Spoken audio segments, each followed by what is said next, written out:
so explanations for why they're failing and other people are winning, explanations that place the blame on an outgroup like Jews, and when theories can be spun that plausibly say the majority of problems in the Western world are the fault of Jews, that's going to be very appealing.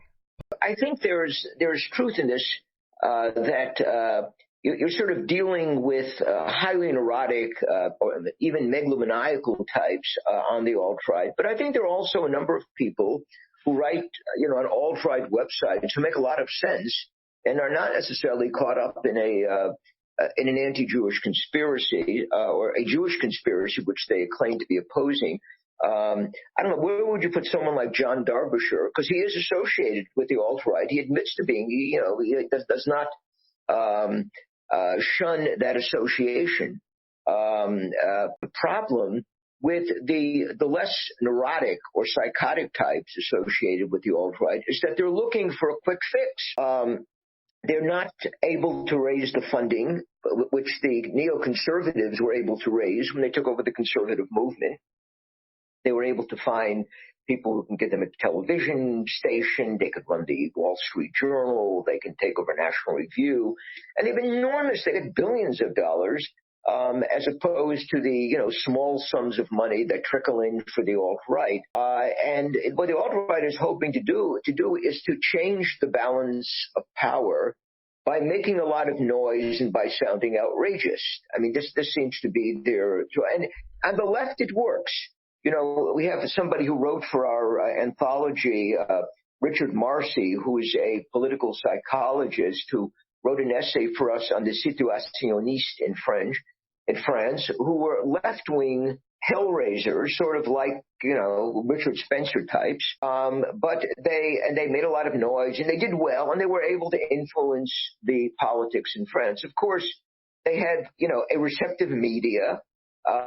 Educators, many of the politicians are receptive to their leftist message in a way that these groups are not receptive to the alt-right. So that the alt-right cannot do well by imitating the riotous behavior of the French situationnistes. They have to do something else in order to raise money. But they think that just by opening up a website, by featuring pictures, I don't know, of some outrageous Mussolini or somebody like that. Usually it's a lot worse than Mussolini. That people are going to be attracted and they're going to take over the conservative movement. I think that one of the things Richard and his friends had in mind in Charlottesville is this would not only be a confrontation, it would be a critical turning around of the conservative movement. Because everybody would see, what courageous fellows were going out there to confront the left. Of course, it didn't work out like that.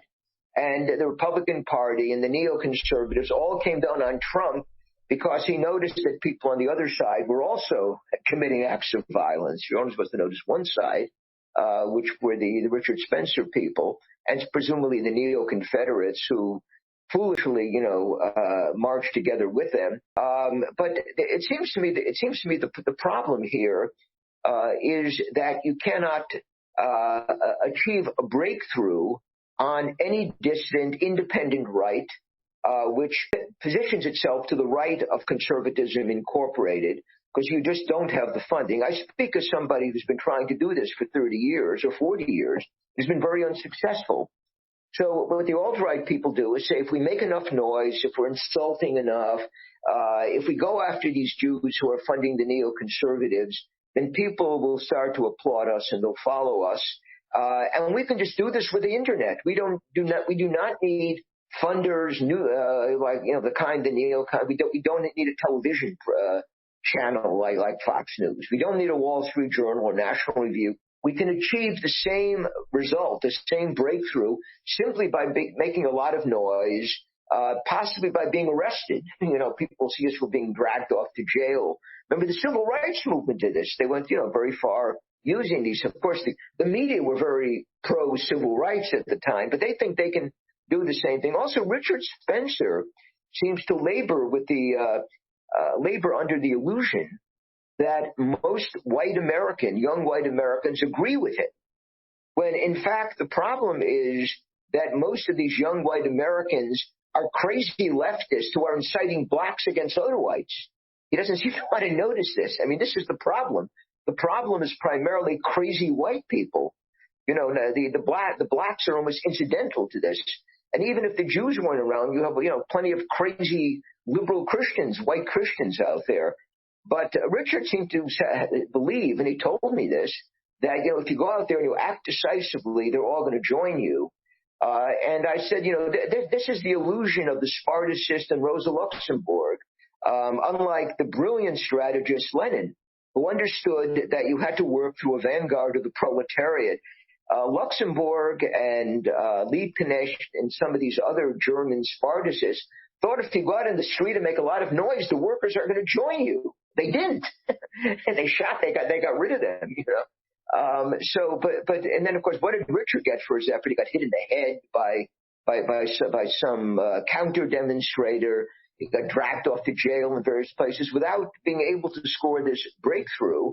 But I think his analysis, not only is his strategy stupid, his analysis, of white people, seems to be extremely delusional. Right. It's very hard to make any progress in reality if you don't have an accurate understanding of reality and of your own relative importance. Richard is clearly very representative of many types on the alt-right when he's not in reality, when he thinks that he runs the world. I mean, it's beyond delusional. If you're drinking hard liquor every time you appear on a live stream, which is the case for every appearance that I remember of Richard Spencer on a live stream, and you're leading a dissident, heavily persecuted movement, that is just so incredibly destructive. It's just such poor decision making. It is so out of touch with reality.